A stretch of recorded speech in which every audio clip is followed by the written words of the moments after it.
আমরা যারা ব্যাচেলর আছি, যারা ঢাকা শহর বা বিভিন্ন জেলায় বা বিভিন্ন জায়গায় পড়াশোনার জন্য আছি, নিজের শহর ছেড়ে যারা ব্যাচেলর আর কি, তাদের প্রতিনিয়ত কিন্তু অনেক কিছু ফেস করতে হয়।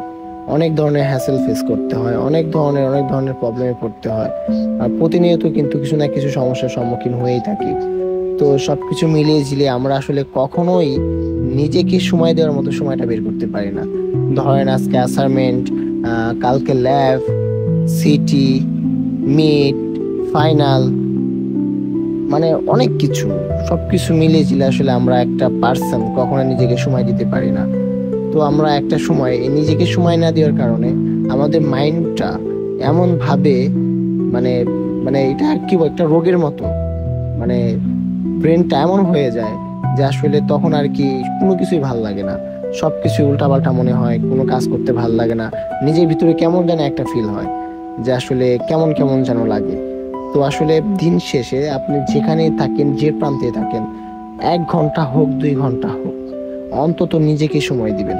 যদি নিজেকে সময় না দেন, ভাই আমি আপনাকে বলতেছি ভাই, কোনো না কোনো কারণে কোনো না কোনো সময় আপনি ডিপ্রেশনে চলে যাবেন, হুট করে কোনো কারণ ছাড়া।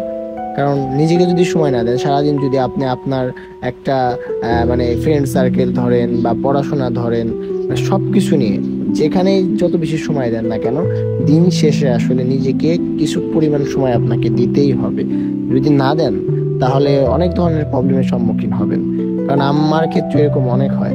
কারণ দেখা যায় সারাদিন ভার্সিটি থাকি, পড়াশোনার পেশার, এই পেশার সেই পেশার, সন্ধ্যার পরে ভাই ভালোই লাগে না, মাথা ঘুরে, মাথা ব্যথা করে। সো তখন আবার একটু বাইরে বেরোলে সব ঠিক।